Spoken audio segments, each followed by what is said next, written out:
the American APA, and this involves also the English translators of Freud, always toned down drastically his spiritual connotations to his findings.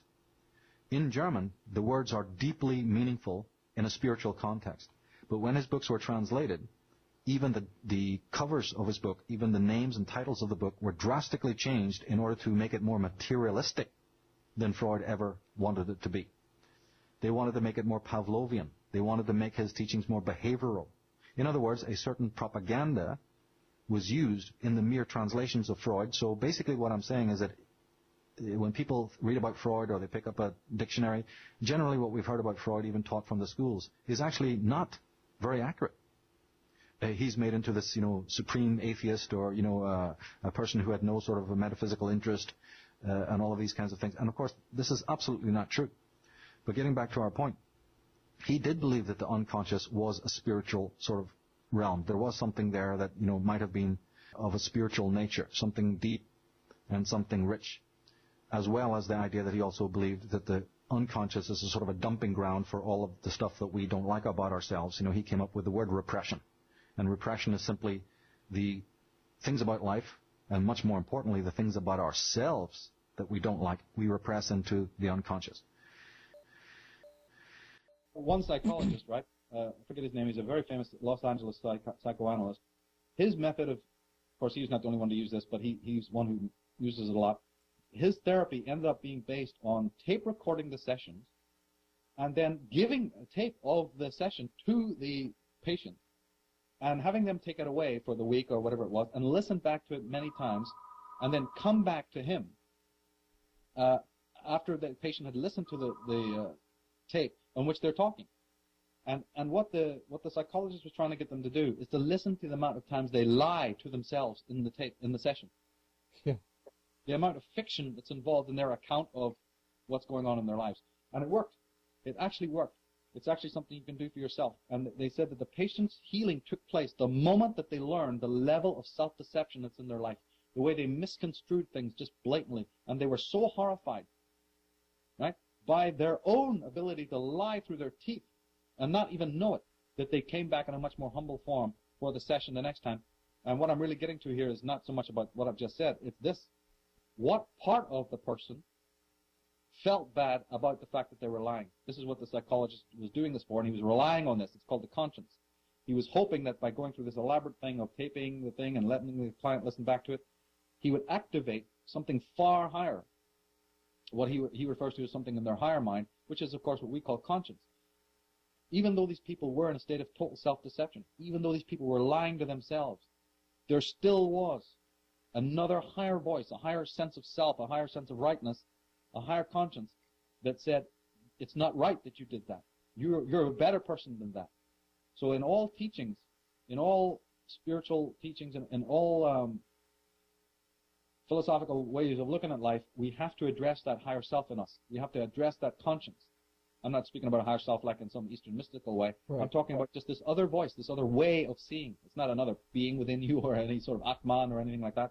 It's a simply new way of seeing. Everything that we attribute to a god or a demon is really a way of seeing. It's an attitude of mind. It's not, we somehow personify it, which is a kind of a very limited infantile way of doing it. The way of seeing that told these people, my God, is this how you're running your life? No wonder you're sick.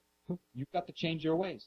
Well, it's at that moment, and we're now approaching a time in history, you see, where this conscience is going to work in a lot of people. The ones who are still got that something inside them. I believe that conscience is now driving them crazy. A lot of people in my field and others are thinking, oh, that's a bad thing, yeah, we don't want to do that. And then run back to the official established religions and paradigms. I'm not for that. I like the trouble. I want people to not feel good about justice and corruption. I want them to see something evil die and be glad about it, celebrate it. I don't want them to sustain and hold on to the old rotten edifice, you see. Not within themselves or within society. If you're a person of truth and a person of morality, your background is immaterial. You are already a brother of light, you're already a brother of truth, and you are directly in opposition of tyranny. And therefore all these petty little differences need to be put aside, and we need to be very stern and very strict with those who keep on trying to manifest these little imbroglios and muxling around, of which there are many. We need to be very, very intolerant with these people. Like I've always said, have zero tolerance for the lie, because evil is at the door, and evil is going to destroy all of the people, regardless of what, you know, your sort of background and your class and your creed and your credos and your dogmas are. Fighting evil is an act for and to itself. Behind the lodge door, these people are laughing that we fall for their stupid red versus blue, Catholic versus Protestant, atheist versus whatever, Jew versus Muslim. That's all for the street. That's all for the marketplace. And they're having a right laugh about how they've been able to divide and rule us for centuries. The more and more man gets alienated from his own unconscious. Some people believe the unconscious is the spiritual realm. Others would, you know, say no, it's not. But it really doesn't matter. The point is that the creative wellspring from which we arise, from which consciousness itself arises, is the unconscious.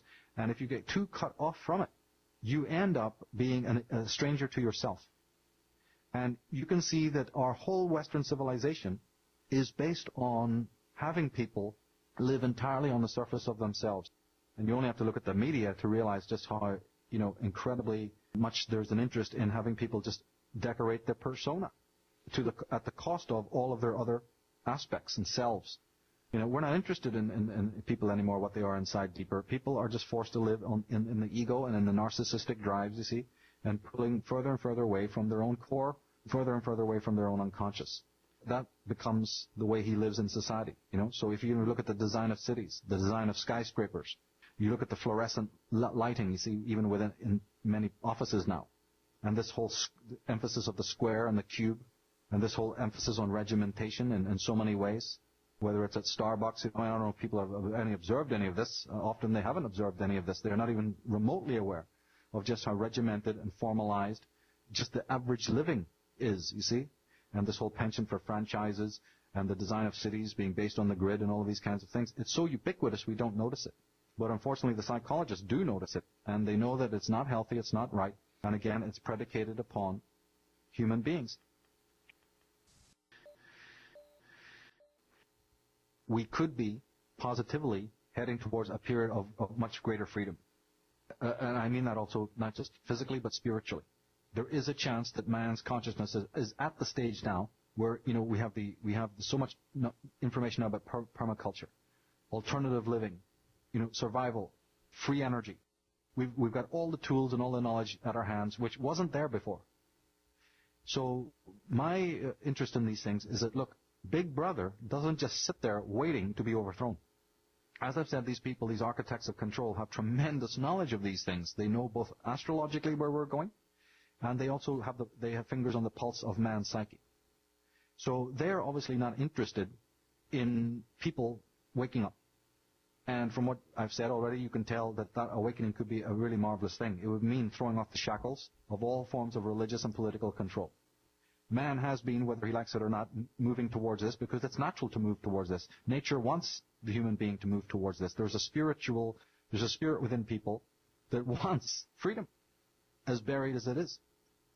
And what we're seeing now then, you see, is a great sort of almost critical mass in which the forces of Big Brother are really threatened by what might be coming. They've read it in the stars, so to speak. And so they're pulling out all the stops to prevent that from taking place. And this kind of movement of theirs has many, many tentacles. It's about dividing and ruling more. Hasn't there been so much more emphasis on schism and dividing? Right. And causing conflict throughout the world, you see? Yes, there's movements of acquisition. There's movements to create conflict. This is one of the areas. There's a more of a control of the media than there's ever been before. So much so that, I mean, even a person with a single brain cell can see that it's just consensus all the way. You see? We have a surveillance. Isn't it kind of a dualistic thing that they're doing? Because you're saying that at the same time that we have all this war and this division, but at the same time all you're hearing is them talking about a one world order. That's right. And, well, the one world order has not just been spoken of recently. This is something that's been, age old. It's really age old. I mean, that's why they put it in Latin on the dollar bill. There's a reason why it's not in English, it's in Latin, because the New World Order is something that goes through, back to the Roman Empire. All oligarchs, all royal houses, all these globalists have always tried to bring this. Adolf Hitler tried it. His second book was even called The World Order, you see. So this has been on the mind of all psychopaths.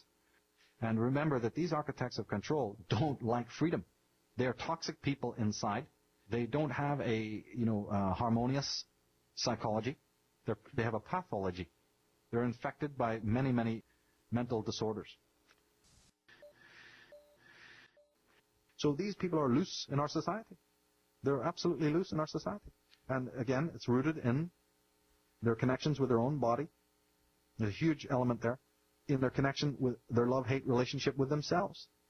So it's a whole piece that we've explored about, man's self-hate and his own self-sadism. An incredible question there about the dichotomy between self-love and self-hate, and narcissism versus egoism, and all of these incredible subjects.